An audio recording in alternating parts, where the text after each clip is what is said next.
करना तो छोड़ दीजिए, है ना। वो जो खुद नियम बनाते हैं वो भी उनके लिए नहीं होते हैं। करना तो आगे का चीज हो गया ना। तो वो विशेष लोग होते हैं ना। यहाँ से फिर वीआईपी और वीवीआईपी और कितने सारे वी लगा दो आगे, है ना। तो वो सारे पी आते हैं इसमें।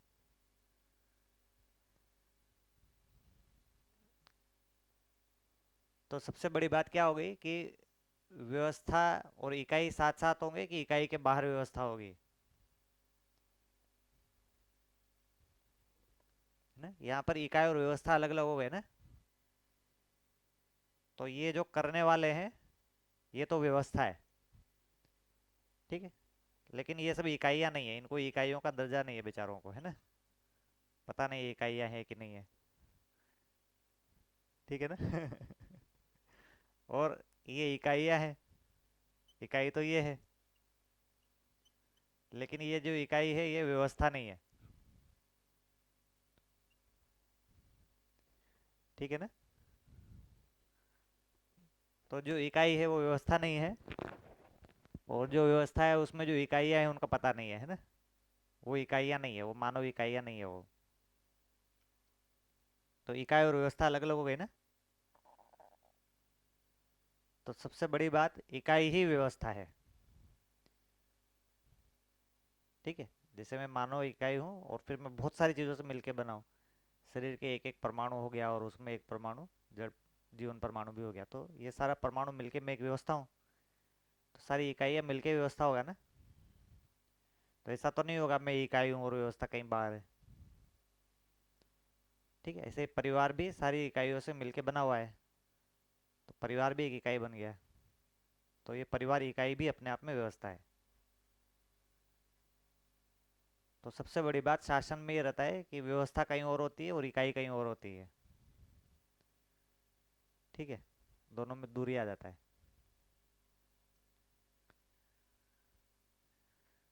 तो यहाँ वाली चीज़ को इकाई बोलेंगे तो वहाँ वाली चीज़ व्यवस्था हो गया, वहाँ वाली चीज़ को इकाई बोलेंगे तो यहाँ वाली चीज़ व्यवस्था हो गया, पर दोनों एक साथ नहीं रहते हैं, ठीक।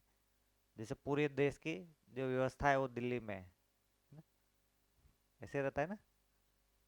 फिर पूरा देश क्या है, ये फिर इकाई हो गया है ना, लेकिन इसकी व्यवस्था बाहर है दिल्ली में। लेकिन फिर वो इकाई है अपने आप में, तो चलाने वाली इकाई है। वो किसको चला रही है, इस व्यवस्था को चला रही है।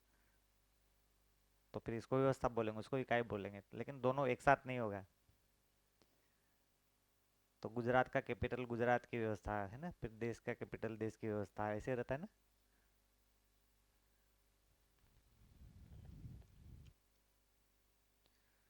तो इसलिए वो जो आईएएस है, वो जो नेता है, वो परमानेंट ही आईएएस रहता है।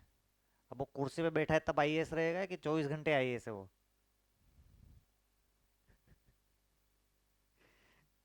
भाई जिस समय वो कुर्सी में उस ऑफिस में बैठा है तभी वो आईएएस है ना। क्यों नाम के आगे आईएएस लगा देगा। भाई घर की नेम प्लेट पे तो आईएएस नहीं लगना चाहिए, घर पे तो नहीं है वो आईएएस। रिटायर होने के बाद भी आईएएस।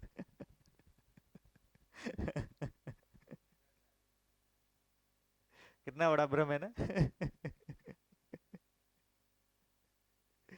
तो कोई सीईओ है ना, अब ऑफिस के बाहर क्या सीईओ है वो, है ना। सीईओ है कि सीटीओ है या जो भी ओ है ना।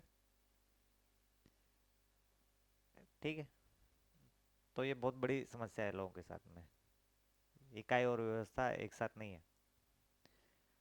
तो ये जो पद है ये मानवीय व्यवस्था में ही पद है सारे। तो ये जो सारे पद हैं कि मानव पद है ना, ये मानव पद है, देव मानव पद है, ये सब पद है। तो जो अपन आईएएस फाईएएस बोल रहे हैं ना, ये सब कोई पद नहीं है। तो ये सारे पद हैं। तो मानव की भी व्यवस्था है तो उसमें भी पद होंगे।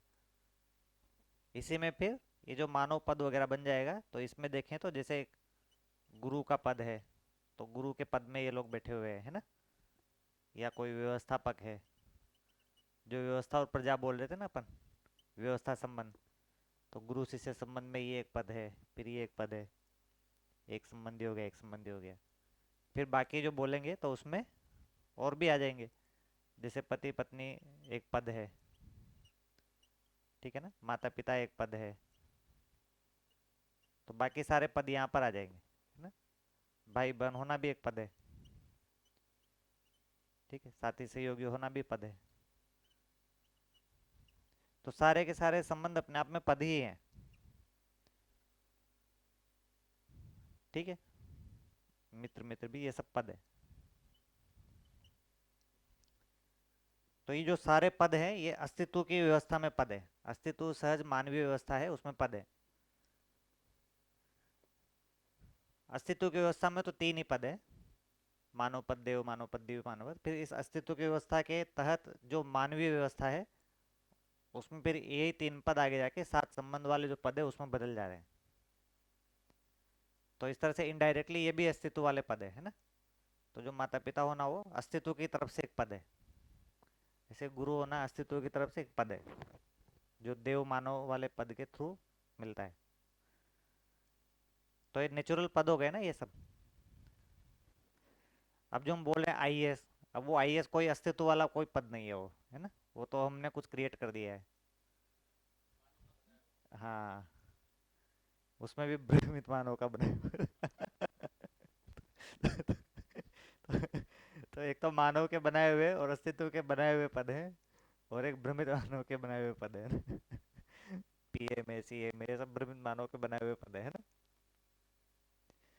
और उसको इतना बड़ा मानता है आदमी की कुर्सी पे नहीं बैठा तो भी मानता है कि मैं उस पद वाला हूँ, है ना। वो तो कुर्सी पे बैठे हुए भी पद नहीं है, एकदम काल्पनिक पद है वो।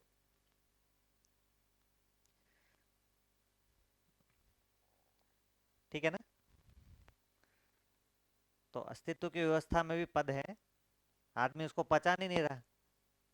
भाई मैं माता पिता हूँ तो मैं कितने बड़े पद पे हूँ, पद पे हूँ मैं, माता पिता हूँ मतलब पद पे हूँ मैं, कितना बड़ा चीज है ना। मैं भाई बहन पे हूँ मतलब पद पे हूँ मैं, कोई एक पद है मेरे पास में, भाई बहन होने का पद है मेरे पास, ठीक है ना। अब ये आदमी को लग रहा है अरे मैं तो आईएएस ही नहीं हूँ, है ना, मेरे पास क्या पद है। असली पद तो यही है। तो जो आईएएस बन गया है हो सकता है वो अच्छा पिता नहीं बन पा रहा हो, है ना। कोई नेता बन गया, हो सकता है वो अच्छा पिता नहीं बन पा रहा हो, अच्छा पति नहीं बन पा रहा हो। ऐसा नहीं बनाए तभी आईएएस बनाए हो, इसलिए नेता बना हुआ है वो, है ना। सारा घर बार छोड़ के नेता बन गया है वो। तो ठीक से देखेंगे तो वो पदहीन है, असली पदों को तो पूरा ही नहीं कर रहा हो ठीक से।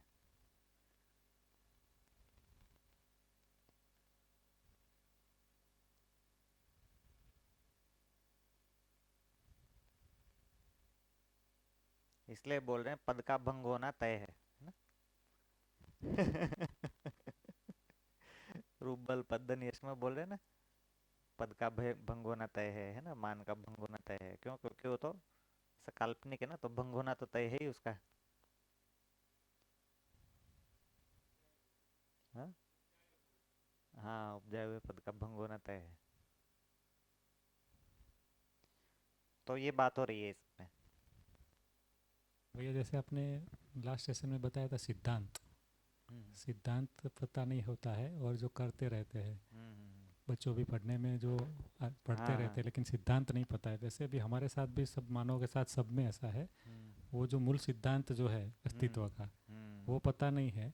हम्म, और वो सब उसके उसको जाने बिना हम जैसे हमारा कुछ कुछ करते रहते हैं उसमें संतुष्टि नहीं मिलती है। कुछ भी ये आपने बोला आईएएस पीएम जो भी पद पे चले जाए काल्पनिक पद पे, क्यों नहीं मिलता है? क्योंकि वो पूरा सिद्धांत पता नहीं है, हाँ, इसलिए वो उसमें तृप्ति भी नहीं मिलती है। ठीक बात।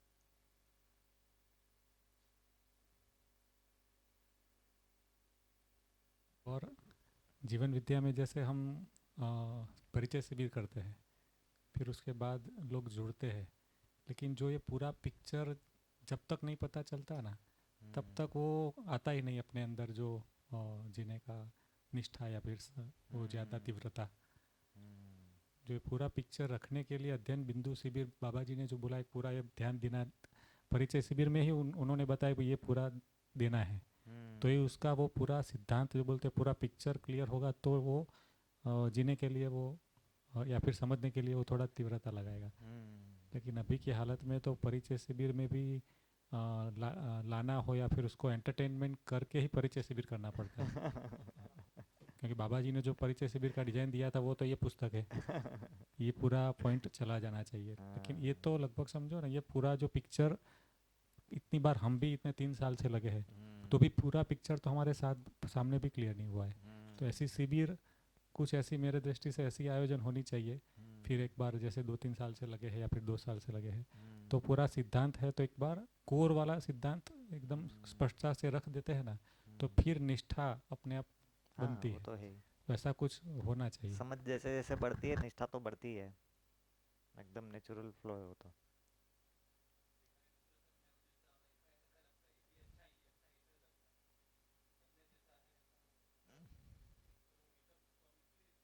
हाँ।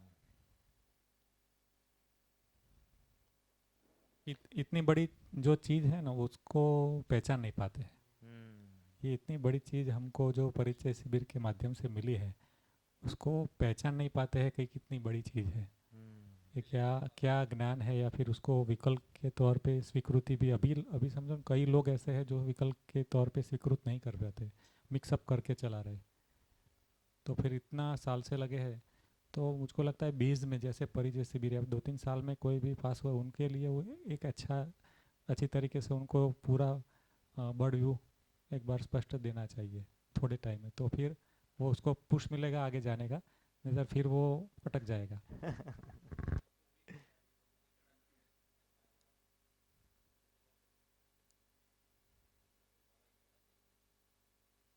बात तो सही है। भाई समझ से ही तो निष्ठा बनती है ना। तो उसको समझ ही नहीं मिलेगी, चित्रण ही नहीं बनेगा तो कहाँ से बनेगा पिक्चर पूरा। हम्म। ओवर जो अपने 15-20 साल से जो लगे हैं, उनके पास जो बर्ड व्यू पूरा बना हुआ है, हम्म। वो सिद्धांत जैसे आप बोल रहे हो, तो सिद्धांत स्पष्टता से सबके सामने एक बार आ जाए, और एक इतनी उसकी स्वीकृति ऐसी हो जाए कि ये क्या है, ये पूरा मध्यस्थ दर्शन जो बोल रहा है, वो उसकी पहुंच कहाँ तक आप बोल रहे हैं, जैसे दिव्य मानव पद है, वो हम्म। पद दिख जाए उसको भी, ये पद है, उसके लिए ही हमारा पूरा कार्यक्रम होना चाहिए। तो वो 5-7 दिन या फिर जो भी एक ओवरऑल रखा जाए, बुक के रेफरेंस से नहीं, लेकिन वो प्रेजेंट इस तरह से किया जाए कि उसको इसकी निष्ठा और संकल्प बन जाए। असल में एक और चीज़ होता है इसमें कि जैसे ये चीज़ बाहर से सूचना मिलना या कोई दूसरा आदमी हमको समझा रहा है वो एक चीज़ होता है। पर उससे बड़ा चीज़ क्या होता है कि अपना एक स्थिति होता है ना, उसके बाद हमको समझ में आता है। ऐसे भी एक चीज़ होता है ना। तो परिचय शिविर में जो लिमिटेशन हो जाती है वो इस ओर से हो जाती है, क्योंकि जो बताने वाला है वो तो बता देगा एक चीज़ है। पर वो अगर हमारा ऐसा स्थिति नहीं रहता है, हाँ पात्रता जिसको बोलते हैं, हाँ पात्रता जिसको बोलते हैं, तो वो नहीं रहता तो फिर वो उसको समझ में नहीं आएगा, इतना होगा। है ना। फिर जो अपन बात कर रहे थे भाई, नागराज जी ने तो इतना सारा लिख ही दिया है, लेकिन अगर हमारा पात्रता नहीं है तो हम इसको खोल के बैठ दे तो नींद आ जाता है ना। तो वही तो। हाँ। इसलिए वो चीज़ इसलिए करना पड़ता है क्योंकि पात्रता बहुत कम रहता है ना, इसलिए। अभी अपन ने पिछले 3 दिन में कितना सारा बात किए हैं, ऐसे सामान्य जनता तो है ना, जिसको इसका कुछ बैकग्राउंड नहीं है तो पता चली ऑफेंड ही हो गया उसमें, है ना। हम 100 नारी 100 पुरुष का जो बात की है, ऐसे देखें तो कितना हार्ड बात है वो। नहीं। अभी तक मानव जाति जो है वो 100 नारी 100 पुरुष को भी नहीं पार कर पाई है। हमारे सब बड़े से बड़े महापुरुष जो है 100 नारी 100 पुरुष की जगह पर नहीं खड़े उतरते हैं। अब कितना बड़ा बात है। ठीक है ना। उसमें दयापूर्ण कार्यभार तो छोड़ ही दो, है ना। जिनका 100 नारी 100 पुरुष हुआ उनका भी उस 100 नारी 100 पुरुष में दयापूर्ण कार्यभार नहीं हो पाया। नहीं, मान लो एक ही था लेकिन उस एक के साथ में भी दयापूर्ण कार्यभार हुआ कि परपीड़ा हो गया।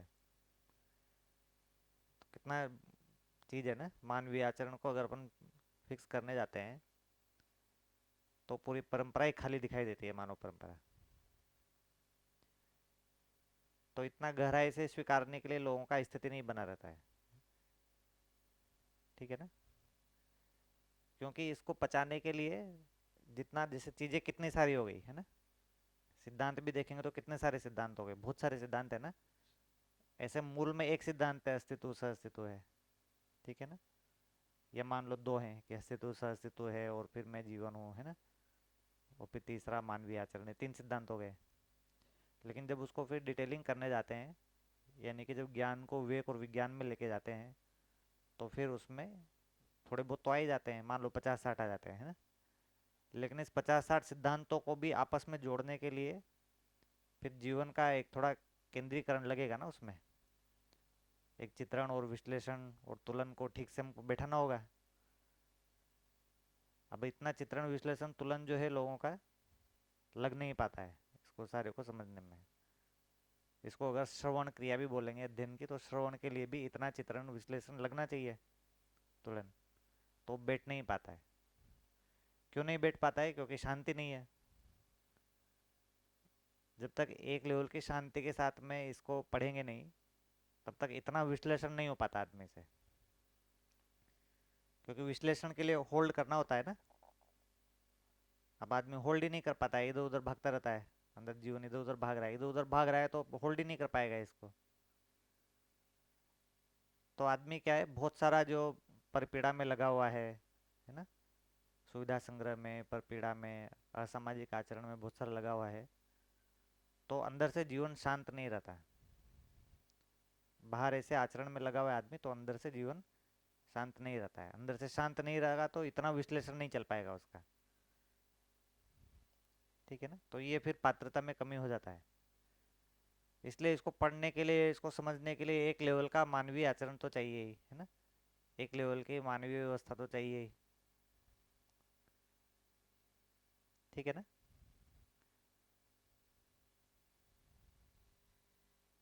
नहीं तो जीवन इतना कंसंट्रेट नहीं कर पाता। बहुत सारा अशांति अंदर भरा हुआ है, तो फिर कंसंट्रेट नहीं कर पाते लोग। इसलिए फिर समझ में नहीं आता, फिर कुछ का कुछ आधा अधूरा जोड़ जुड़ा के उसी को पूरा मान लेते हैं।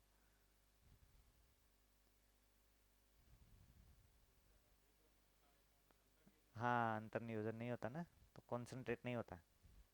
अंतर्नियोजन का क्या मतलब हुआ कि ये जो विश्लेषण है ये तुलन के लिए लग जाए। जो हमारा विश्लेषण है ये अंतर्नियोजन मतलब क्या क्या चीज़ हो जाए, तो विश्लेषण तुलन के लिए लग जाए, ठीक है ना।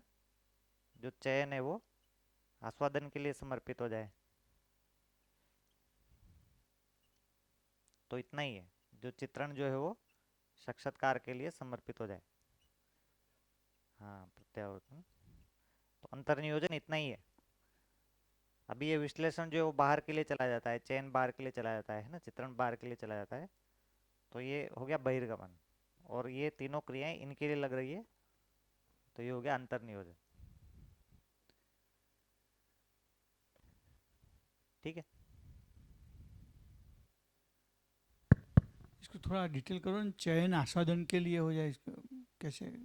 विश्लेषण में थोड़ा कुछ समझ में आ रहा है कि भाई विश्लेषण तुलन के अर्थ में, मतलब कि मेरा जो विचार चल रहा है या विश्लेषण कर हाँ रहा है वो न्याय धर्म सत्य के लिए हो जाए, हाँ, उसी तुलन तक तरह। पहुंच जाए वो। हाँ, मगर अभी ये उसको तुलन से चयन जोड़ नहीं आस्वादन रहे के हैं। लिए हो जाए, वो किस तरह दिखना है? हाँ जो विश्लेषण जो है वो पूरा न्याय धर्म सत्य वस्तु क्या चीज होती है, वो अगर मुझे स्वीकारने की जगह पर आते हैं तो तुलन होता है उसमें, कि जो न्याय धर्म सत्य की वस्तु जो विश्लेषण में घूम रही है, जिसको मैं न्याय धर्म सत्य विश्लेषण में बोल रहा हूँ, वो एक्चुअल में न्याय धर्म सत्य जैसा चीज है कि नहीं है। ऐसा एक उस पर एक क्राइटेरिया लगता है, तो वो तुलन में पहुंचता है। ऐसे ही जो हम चयन कर रहे हैं, तो ये सारे चयन जो है वो आस्वादन में पहुंच रहे हैं कि नहीं पहुंच रहे हैं, ऐसा एक क्राइटेरिया लगेगा। तो पूरी दुनिया बहुत सारा चयन किए जा रही है और दुखी भी होते जा रही है, लेकिन उसको वो ये भी नहीं देख रहे हैं कि आस्वादन हो रहा है कि नहीं हो रहा है। जैसे हम विश्लेषण किए जा रहे हैं, पर ये नहीं देख रहे हैं कि तुलन हो रहा है कि नहीं हो रहा है ना। बहुत सारे विश्लेषण आपस में अंतर विरोध वाले हैं, फिर भी हम मान लेते हैं कि ठीक है। ऐसे हम बहुत सारे चयन किए जा रहे हैं, लेकिन वो चयन हमको आस्वादन में भी पहुंचा रहे कि नहीं पहुंचा रहे, हम ऐसा जांच नहीं पा रहे हैं, है ना। जैसे आदमी बहुत सारा संवेदनाओं के प्रयास में जाता है, चयन करता रहता है, आज तक कभी वो संवेदना के प्रयास में सुखी नहीं हुआ है, फिर भी वो संवेदना के उसमें जाता है दोबारा, इसका मतलब उस चयन को उसने आस्वादन के साथ जांचा ही नहीं। ठीक है ना। उसको जो ज्ञान हुआ कि संवेदना में आस्वादन नहीं है, ये आस्वादन से के थ्रू नहीं ज्ञान हुआ, ये वो चयन करके थक गया, उससे ज्ञान हुआ है। हाँ, बाहर से ही मिला है वो लाइसेंस, है ना। वो शरीर का रिप्लाई है वो, कि भाई थक गए हो भैया, है ना। आस्वादन की तरफ से नहीं आया वो फीडबैक, आस्वादन से तो मैच ही नहीं किया उसने। हाँ, बाहर से चयन ही पूरा नहीं हो पा रहा है उसका, क्योंकि शरीर ही साथ नहीं दे रहा है।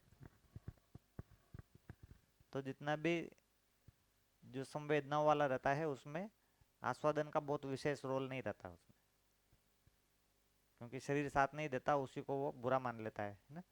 शरीर साथ दे रहा है उसको अच्छा मान लेता है, तो इसमें आस्वादन का तो रोल नहीं रहा, ये तो शरीर का देखना है। तो आस्वादन तक भी जाता है तो आदमी को ऐसा जब दिखाई देता है कि ये जो सारे चयन है इसमें फंडामेंटली कुछ गड़बड़ है, आस्वादन में जब जाएगा तो ऐसा दिखाई देगा ना आदमी को, तो फिर उसकी वो गति को आगे बढ़ाएगा, दूसरी तरफ ले जाएगा उस चयन को। तो उसे चयन का पूरा कैटेगरी